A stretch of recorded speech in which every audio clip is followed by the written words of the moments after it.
As the morning sun rose, Anrin poured her heart out to Yang Yuan over the phone. He was not just her first love, but her one true love. It all started when Anrin transferred to Yang Yuan's school, and Yang Yuan was tasked by his friend to keep an eye on Anrin. This was because Yang Yuan couldn't stand Anrin's indifference towards him and desperately wanted to get to know her better. And so, he followed her around, hoping to catch her attention. Little did he know, he would fall deeply in love with her, and their story would begin to unfold. Anrin was initially quiet about Yang Yuan, but when she discovered that they shared the same fate, losing their mothers, her curiosity was piqued. Anrin was intrigued by Yang Yuan's shabby appearance, and it turned out that he was an orphan who lived with his grandmother. Anrin, on the other hand, lived with her father, who kept her mother's passing a secret. Although Anrin knew that her mother, a doctor, had died in an earthquake, her father never talked about it. The following day, Yang Yuan arrived late and forgot to wear his red scarf. Fearing punishment, he hurried back home to find it, only to discover that it was torn. Nevertheless, Yang Yuan was determined to wear it, despite its condition. Later, he followed Anrin home from school, and she took the opportunity to give him a new scarf. She also treated him to some fruit candy, but when Yang Yuan showed off his treats to his grandmother, he was hit for being a supposed thief. Yang Yuan refused to believe that his grandmother thought he had stolen the candy and was given a coin to repay Anrin. Yang Yuan acted quickly, handing the coin to Anrin like a flash of lightning. He expected her to reject it and even threatened never to ride the same bus again. But Anrin didn't want to lose Yang Yuan, so she accepted the coin and their relationship grew closer. However, their newfound closeness was short-lived as Yang Yuan's grandmother passed away, and he had to move in with his uncle, Uncle Ji. He left without saying goodbye, leaving Anrin feeling lonely and waiting for his return. Years passed, and Anrin had grown into a final semester medical student planning to pursue a master's degree in New York. Meanwhile, Yang Yuan returned to the village, which had become more modern with towering skyscrapers. He still thought of Anrin and how kind she had been to him. He worked as a porter at his uncle's clothes shop and was amazed when Anrin suddenly walked in one day. Yang Yuan followed her every step, having become familiar with her footsteps from trailing her before. When Anrin was teased by some seniors, Yang Yuan came to her rescue by throwing cherries at the handsome boy. Anrin was caught off guard when Yang Yuan suddenly reappeared after years of being apart. They sought shelter from heavy rain together, and Anrin was surprised to see that Yang Yuan had grown taller than her. As they caught up, Anrin revealed that she was planning to study abroad in New York. Yang Yuan, who had been working as a porter in his uncle's clothes shop, was amazed to hear about Anrin's plans. However, his uncle reminded him to focus on work and not to get distracted. Anrin and Yang Yuan worked together to sell yo-yos, but unfortunately, none of the buyers were interested.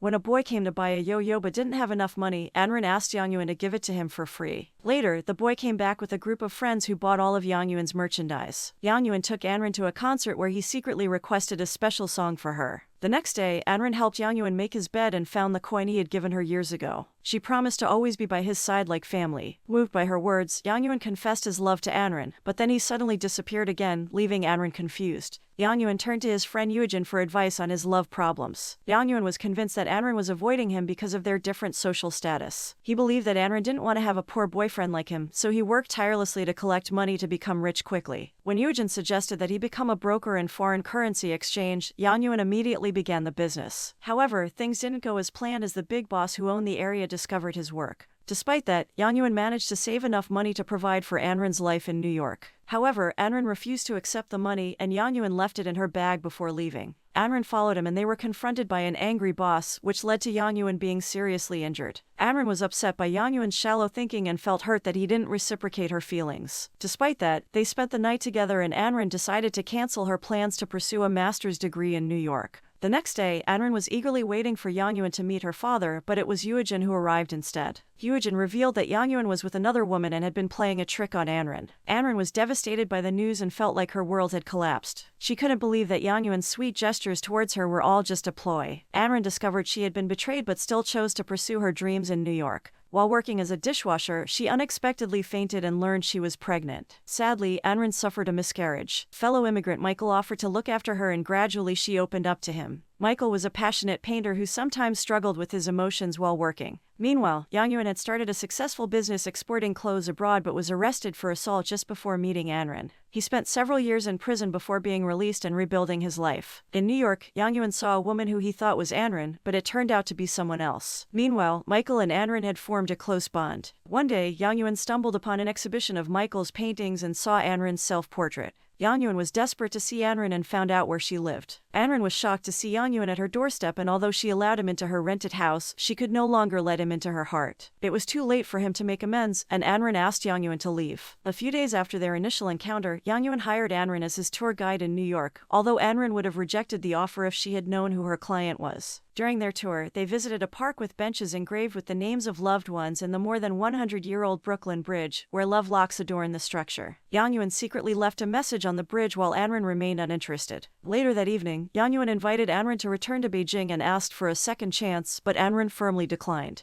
The next day, Anren planned to resign as Yang Yuan's guide, but her boss insisted that she attend a dinner with Yang Yuan to maintain the company's reputation. The conversation became awkward when they talked about their past romance, but Anren dismissed it as childish love. Yang Yuan, however, professed his love for her and claimed that all of his wealth was solely for her. Anren, fed up with the nonsense, left abruptly, followed by Yang Yuan. Anren was furious when she found out that Yang Yuan still had no qualms about pursuing her, despite their past relationship. She reminded him that they had broken up when he had abandoned her during her time of need. But when Yang Yuan finally admitted his mistake and professed his undying love for her, Anren's heart softened and they reconciled. However, their reunion was cut short when Michael, who had been a constant source of support for Anren, had an accident that left him unable to walk properly. Anren felt guilty and chose to take care of Michael, putting her relationship with Yang Yuan on hold. But a few years later, when Michael had recovered, he encouraged Anren to follow her heart and return to Yang Yuan. Anren confessed her love to Yang Yuan, only to be left with no response as Yang Yuan had disappeared.